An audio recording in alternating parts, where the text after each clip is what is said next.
Greetings, everybody. Welcome to Liberty Call. Today is Tuesday, June 25th, 2024. Hope you're having a fantastical day out there in the interwebs. It is a warm day here in Colorado, beautiful and sunny. Not a lot of clouds, but boy, it is toasty upstairs. So, it's nice outside, but, in a house without air conditioning, it gets a little, it's like a heat box. Anyways, hope you're having a fantastical day out there in the interwebs, and looks like the markets were kind of mixed again today, kind of the opposite of yesterday. So anyways, all right. Well, if it is your first time watching the Liberty Call, if you could do me a favor, give me some thumbs up, a like, share, subscribe, follow, and press the notification bell. God, I comb this and get it all looking good, and then 20 minutes later, it's all beards all over the place. Anyways, all right, let's get to the markets. Dow Jones was down 0.76%, 299 points, closed at 39,112. S&P 500 was up 0.41%, 22 points, closed at 5470. Nasdaq up 1.28%, 223 points, closed at 17,720. So like I mentioned, it's the last few days or trading days have been like this, where if the Dow is up, the Nasdaq and the S&P 500 are down. And if the Nasdaq is up, that kind of pulls along the S&P 500, and the Dow Jones has been, the blue chips have been down. So it's just been kind of a disconnected market the last few trading sessions. All right. The VIX was down 2.93% today. It's at 1294. Canada down 0.28%. Brazil down 0.31%. And Mexico up 0.22%. In Europe, Germany was down 0.89%, the UK down 0.41%, France down 0.58%, the Netherlands up 0.03%, Spain down 0.48%, Italy down 0.38%, Switzerland down 0.65%, and Portugal down 0.36%. Russian exchanges, one of them was open today. The MOEX was up 0.43%. And the Asian market, come on, let's get there. Asian markets, starting out with the Nikkei in Japan, was up 0.95%. Australia up 1.36%. New Zealand up 0.87%. In China, the Shanghai was down 0.44%. Shenzhen Component down 0.83%. China A50 down 0.15%. DJ Shanghai down 0.54%. Hang Seng down 0.02%. And the Taiwan weighted up 0.27%. All righty. So good stuff, isn't it? Yeah. It's kind of a slow news day. Just not a whole lot. Other than consumer confidence and things like that, just not a whole lot going on in the news. All right, let's get to the market recap. Nasdaq rallies on tech strength. Dow pulls back. All right. On Tuesday, the Nasdaq climbed 1%, driven by strong performances in Nvidia and other tech giants, while the Dow Jones Industrial Average slipped as retail sector declines weighed on the index. Investors are awaiting a crucial inflation report later in the week to gauge the future direction of U.S. monetary policy. Nvidia, a key player in AI chips, surged over 5% after experiencing a three-session sell-off. The broader chip sector followed suit, where the Philadelphia Semiconductor Index with the Philadelphia Semiconductor Index rising 1.6%. The technology sector led gains, up 1.6%, recovering from a recent 3-day downturn. Mega caps such as Alphabet and Meta Platforms also boosted the S&P 500 Communication Services Index, which climbed 1.4%. The recent pullback in tech stocks had seen investors shift to lagging sectors like utilities and... Why is this making noise? Gosh. Let's mute that. Mute tab. There we go. All right, where was I? The recent pullback in tech stocks had seen investors, utilities and energy, which enjoyed gains on Monday. However, on Tuesday, investors repositioned into popular technology stocks after a brief hiatus. One day? Seriously? David Lefkowitz, head of U.S. equities at UBS Global Wealth Management, noted that the AI leveraged companies had recently dominated market attention, a trend that temporarily reversed but has now resumed. Again, one day, it's not really a trend.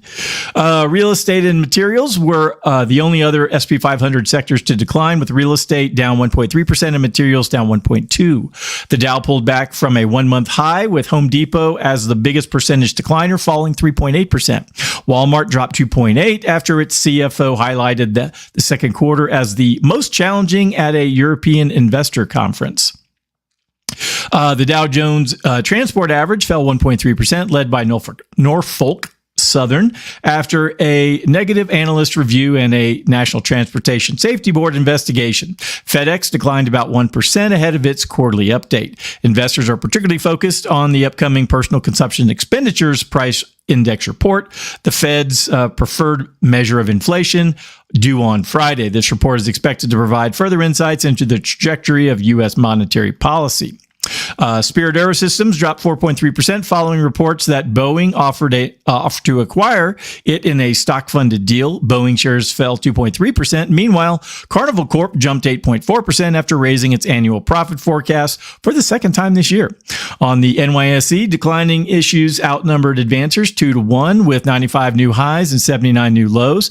On the Nasdaq, declining issues outnumbered advancers by 1.45 to 1 ratio with 39 new highs and 146 new lows. And the S&P 500 recorded 19 new 52-week highs and 3 new lows. Good stuff. I know. It's exciting. All righty. Let's move on to dig a little deeper into some of the news. U.S. consumer confidence retreats slightly and house prices remain elevated. So there's a news flash. Wow. Good thing we've got all these reporters out there reporting the obvious. Hey, what's next? Water's wet? Government is criminal or populated with crooks who will steal your money? Crazy, I know. All right.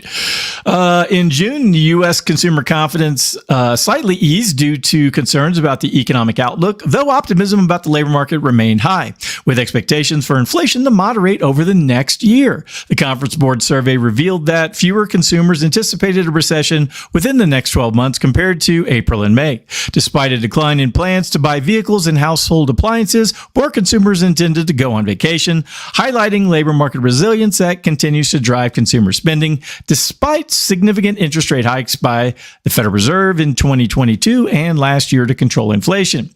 The Conference Board's Consumer Confidence Index fell to 100.4 from May's revised 101.3, slightly above economists' forecast of 100. Wow, they were so close. The decline in confidence was primarily driven by the 35 to 54 age group, while it improved among those under 35 and over 55. Political concerns were noted, but did not significantly impact economic perceptions compared to previous election periods. The survey indicated no clear pattern across income groups, though confidence remained highest among those under 35 and earning over $100,000 annually. Well, if you're making six figures and you're under 35, you're probably doing pretty good in life. You probably got some good job skills, and so that's why you're probably in demand and make that sort of money. David Peterson, chief economist at the Conference Board, noted that the current labor market strength continued to outweigh future concerns, although confidence could weaken if labor market conditions deteriorate. The labor market differential, a measure of reflecting job availability, widened slightly, correlating closely with the unemployment rate, which rose to 4% in May. Consumers' 12-month inflation expectations dipped to 5.3% from 5.4%, with high prices for food and groceries influencing economic views.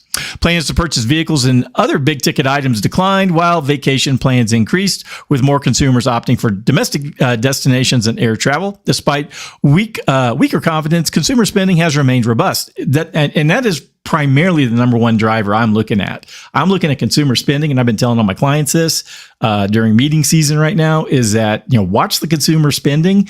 When that flattens, if it tips over, that's definitely a warning sign that things are probably going to accelerate as far as, whether or not it's recession or downturn or just slow down in general in the economy. That's the number one thing I'm looking at is spending. I'm not looking at jobs because that is a lagging indicator. Companies will lay off their people after they have less revenue. Come on. It may only make sense. You don't fire people ahead of time.